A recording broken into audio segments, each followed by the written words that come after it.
welcome back. I'm here today with my dear friend, Dr. Kenneth Bock. Dr. Bock is a world-renowned integrative and functional medicine doctor. He is absolutely spectacular. He specializes in so many things that I need cards.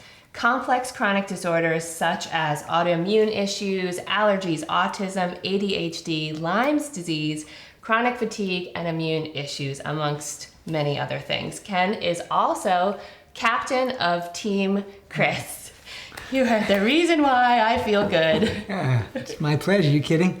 My pleasure. And I want to just mention a couple of your books before we start. So Dr. Bock is also the author of many books, a couple of them, The Road to Immunity, and his latest bestseller, Healing the New Childhood Epidemics, Autism, ADHD, Asthma, and Allergies. Welcome, Dr. Bock. Thank you, Kris. It is so great to be here with you. So great. Oh, so we have so many conversations about many different topics, not only as the patient-doctor relationship, but when we get together and hang out and have a cup of tea in town. And one of the things I wanted to touch, to just kind of pick your brain on, is the whole subject of supplements. So many of my readers are confused about supplements. You know, I take a lot of supplements. I take the supplements that you prescribe me. And I'm wondering if we could just start with, what are the basics from your point of view, that supplements that we should be taking? It's not the same for everybody, but there are some basics. So I can start with things that I think most people should take. Awesome. But like you know, I think probably the best thing is to have some testing and then get targeted nutritionals. But that not happening for everybody, not available to everybody. I think a couple of things are things that would benefit just about everybody. All right. One of them would be the omega-3s, fish oils. But I think what your viewers need to know is that all fish oils are not the same. And you have to make sure you get high quality fish oils. I would say that in terms of supplements, quality is really important and you want to get high quality. And how do you know if they're high quality?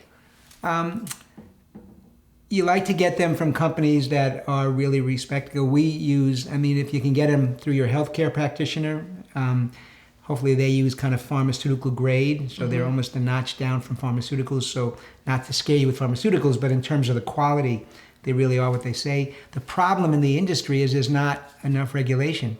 So a lot of stuff out there isn't what it says. And like vitamin C is probably vitamin C, although if you're allergic, there are hypoallergenic buffered vitamin Cs.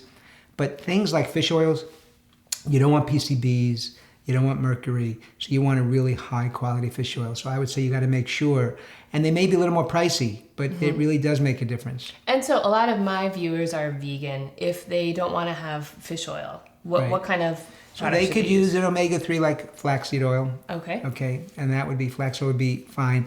It's a little bit lower in terms of the metabolic chain, so they have to be metabolized to the fish oils in the body. That's why most people take fish oils. But it's no problem, as long as you have your other nutrients that assist in those, the B vitamins, zinc and things like that can help the metabolism, okay? So should we, if we're taking flax oil as vegan, should we take extra B and zinc? If you have a really healthy diet, you're probably getting it. Awesome. But it doesn't hurt to take. We can talk about that whole area of, do you need stuff? Yes. Yes. Okay, so to the basics.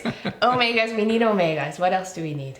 Probably vitamin D. Most of the people I see, really a very high percentage are vitamin D deficient.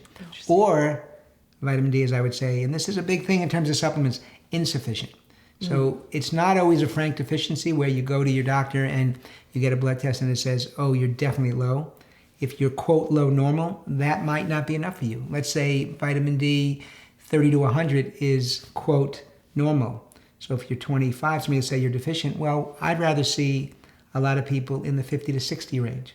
Especially, guys, when I go get my vitamin D checked by Ken, we try to push it a little higher because obviously I'm a cancer patient. So exactly. So we want you in the 70, 80, 90 range. Right. Now, and that really does matter. Now, yes, can you get by with 30? Sure. But to me, in integrative and functional medicine, we're talking about much more optimal health, and supplements will help you get there. So everybody could probably take 1,000, maybe even 2,000 vitamin D.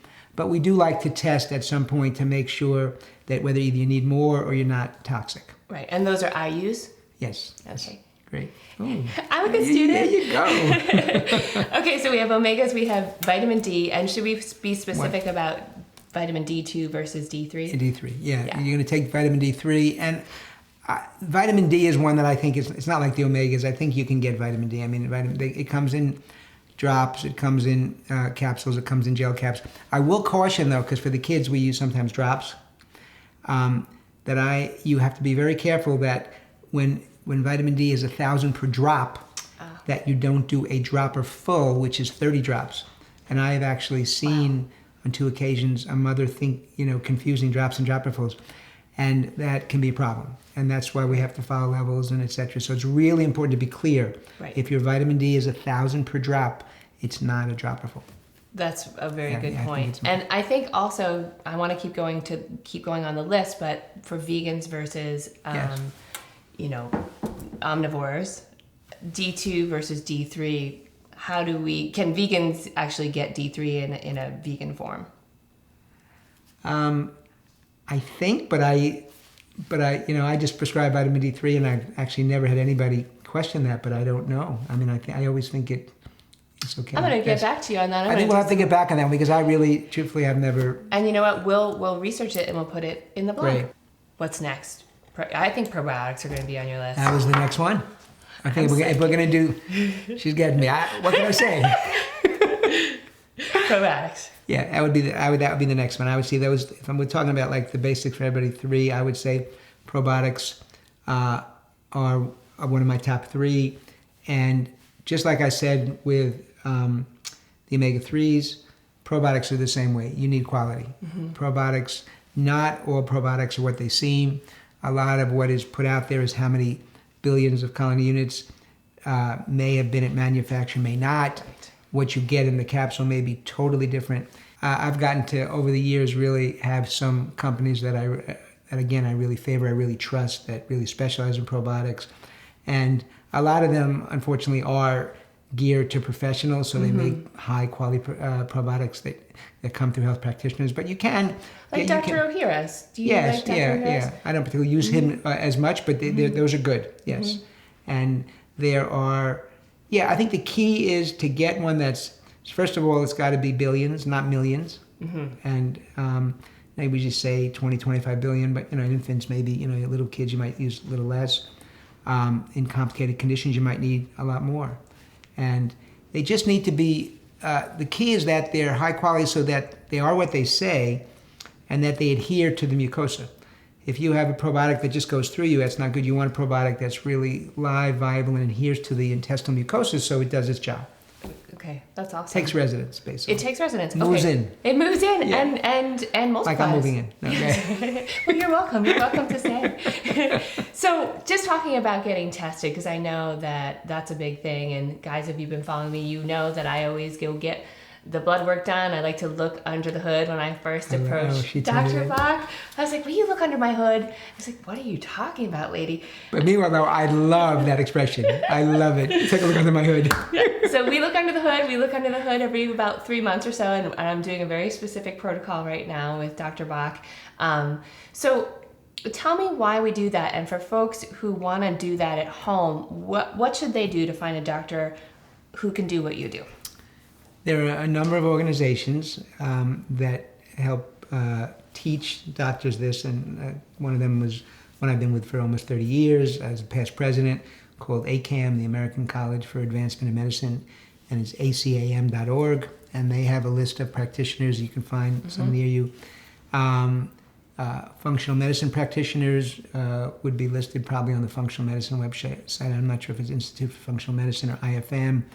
The thing you just have to realize is that, I can't vouch for the lists, and there are people who go to a conference, get on a list, and they really aren't quite the level you'd like them to be. So I always emphasize people try to find yourself an experienced practitioner. The way to do that is to look and try to find their credentials, do some internet research, and maybe make some calls and maybe visit. Right. Check it out. And like you said, find somebody who can look under your hood. It's so true. And, I've flirted with many doctors in my day, and I court them, I audition them, I sort of, put them through the paces, and I do it because you're such an important part of my team, and you're not the only person on my team. There's a few other people on my team, my integrative oncologist, my traditional oncologist at Harvard, and everybody has their strengths, and it's so nice when you all work together so that I can feel better and Right. do what I do. Totally. But it does take work on my end. I have to take the supplements, I have to do the travel, I have to do the research, and ultimately I have to eat healthy foods. Eating, juicing, adequate rest, adequate sleep, and stress management. I do think you need supplements. I don't think food can supply the levels we need to combat the toxins that we're exposed to these days. I just think it's unfortunate but true. So I do think supplements play. I mean, if you saw probably what you take and you saw what I take, and I don't have, quote, obvious health problems, but I take them because I know what they do. So I think you put all that together, and everybody can do some of that. And then if you have a real significant problem, or you want to really know for you, then you get individualized, because I think that's the best. But that doesn't mean that people who can't afford it or who can't get to it can't do a really good job the other way. Well, thank you so much for all Yeah, that. yeah, And I can say that the times where I've been too stressed or I've overdone it and I've come in to see Dr. Bock, he sees it in my blood. And then we sit down and, there's been some tears a few times, and it's not about the food, and it's not about the omegas or, the other many, many supplements that I'm on. It's about really saying I'm overwhelmed and I need to take, 10 steps back. And so this has been such a great interview, and you're coming back. We're going to have you on Chat and Chew several times because he's a wealth of information. I'm loving Chat and Chew. So let us know what you think, guys. Thanks so much for watching. Thank you, Dr. Bock. My pleasure, Kris. And if there's anything we can do to help you, leave a question in the comments. See you next time.